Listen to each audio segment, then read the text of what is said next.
உச்சகட்ட பதட்டத்தில் மகாராஷ்டிரா அரசியல் களம். யார் முதல்வர்? வெடித்தது மோதல். மீண்டும் தொடங்கப்பட்ட மறுவாக்கு எண்ணிக்கை. அதிர்ச்சியில் மோடி. அதாவது மகாராஷ்டிரா சட்டசபை தேர்தலில் பாஜக தலைமையிலான மகாயூதி கூட்டணி பிரம்மாண்ட வெற்றியை பெற்றது. இந்த தேர்தலில் மொத்தமுள்ள 288 இடங்களில் 230 தொகுதிகளில் பாஜக கூட்டணி வென்றது. மகாராஷ்டிரா சட்டசபையில் பிரதான எதிர்க்கட்சியே இல்லை என்கிற நிலைமையும் உருவாகிவிட்டது. ஆக இத்தகைய பிரம்மாண்ட வெற்றியை பெற்ற பாஜக கூட்டணியால் மகாராஷ்டிராவில் உடனடியாக ஆட்சியை அமைக்க முடியாத இழுபறியும் நீடிக்கிறது. இதற்கு காரணம் முதல்வர் பதவி யாருக்கு என்பதில் ஏற்பட்டுள்ள தகராறுதான். ஆமாங்க, பாஜகவை பொறுத்தவரையில் அதிக இடங்களில் வென்றதால் இந்த முறை முதல்வர் பதவியை விட்டு தருவதாக இல்லை. பாஜக சார்பில் தேவேந்திர பட்னாவிஸ் தான் முதல்வர் என்பதில் உறுதியாக இருக்கிறார். ஆனால் சிவசேனா தலைவர் ஏக்நாத் சிண்டேவோ பீகாரில் குறைவான இடங்களில் வென்ற நிதிஷ்குமாரை பாஜக முதல்வராக ஏற்றுக்கொண்டிருக்கிறீர்கள் தானே, அப்படியானால் நானே இங்கேயும் தொடர்ந்து முதல்வராக நீடிக்கிறேன் என்று அடம்பிடித்து வருகிறார். இதில் மற்றொரு கூட்டணி தலைவரான தேசியவாத காங்கிரஸ் தலைவர் அஜித் பவாரோ ஏக்நாத் சிண்டேவை தவிர்த்துவிட்டு பாஜக தலைவர் தேவேந்திர பட்னாவிஸுக்கு ஆதரவை தெரிவித்திருக்கிறார். இந்த நிலையில் மகாராஷ்டிரா சட்டசபையின் பதவிக்காலம் நேற்றுடன் முடிவடைந்துள்ளது. புதிய ஆட்சி அமையாத நிலையில் ஜனாதிபதி ஆட்சி அமலாகும் சூழ்நிலையும் உருவானது.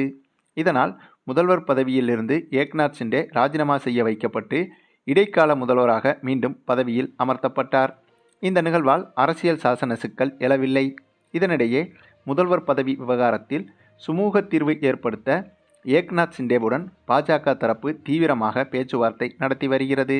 மேலும் இத்தகைய பேச்சுவார்த்தையை பொறுத்தவரையில் தற்போது வந்த தகவலின்படி ஏக்நாத் சிண்டேவை பாஜக தரப்பு என்னதான் சமாதானப்படுத்தினாலும் இறுதி வரை தனக்கு முதல்வர் பதவிதான் வேண்டும் என்று அடம்பிடித்து வருகிறாராம் ஏக்நாத் சிண்டே.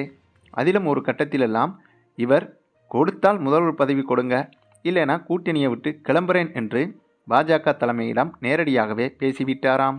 அதே சமயம் இவரது ஆதரவு என்பது மகாராஷ்டிராவில் பாஜகவுக்கு கண்டிப்பாக தேவைப்படும். ஏனென்றால் பாஜகவை பொறுத்தவரையில் சட்டமன்ற தேர்தலை விட பாராளுமன்ற தேர்தல் தான் முக்கியமாக கருதப்படும். ஆகவே இந்த சட்டமன்ற தேர்தலில் ஏக்நாத் சிண்டேவிற்கு முதல்வர் பதவியை விட்டு கொடுத்துவிட்டு அதன் மூலம் பாராளுமன்ற தேர்தலில் பாஜக பயனடைந்து கொள்ளலாம் என்ற முடிவுக்கு வந்துவிட்டதாம். ஆனால் இந்த முடிவை பாஜக மேலிடம் எடுத்தாலும் கூட மகாராஷ்டிராவின் பாஜக தலைவர் பட்னாவிஸோ இதற்கு ஒப்புக்கொள்ளவில்லையாம். ஆக மொத்தம் இவர்களது இந்த முதல்வரை தேர்வு செய்யும் பிரச்சனை தற்போது பெரிய பிளவை இந்த கூட்டணிக்குள் உருவாக்கியிருக்கிறது. அதே சமயம் ஏற்கனவே மகாராஷ்டிராவில் பாஜக கூட்டணி வெற்றி பெற்றதை எதிர்த்து பல தொகுதிகளில் பொதுமக்கள் பலரும் போராடி வருகின்றனர். தாங்கள் அனைவரும் எங்கள் தொகுதியில் காங்கிரசுக்குத்தான் வாக்களித்தோம், ஆனால் எங்கள் தொகுதியில் காங்கிரசுக்கு ஒரு வாக்கு கூட விழவில்லை என்றும் குற்றம் சாட்டி நிறைய தொகுதிகளில் பொதுமக்களே போராடி வருவதாகவும் தகவல்கள் வெளியாகி வருகிறது.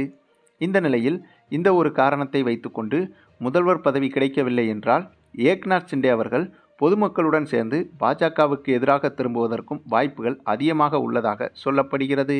இதனால் இவர் காங்கிரஸ் கூட்டணியில் இவருடைய ஆதரவை திருப்பிவிட்டு அதன் மூலம் காங்கிரஸ் கூட்டணியிலிருந்து இவர் முதல்வராகவும் வாய்ப்புகள் இருப்பதாக தெரிகிறது.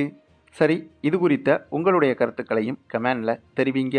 மேலும் இந்த வீடியோ பிடிச்சிருந்தா லைக் பண்ணுங்கள், மற்ற அனைவருக்கும் ஷேர் பண்ணுங்கள், மறக்காமல் நம்ம சேனலை சப்ஸ்கிரைப் பண்ணுங்கள்.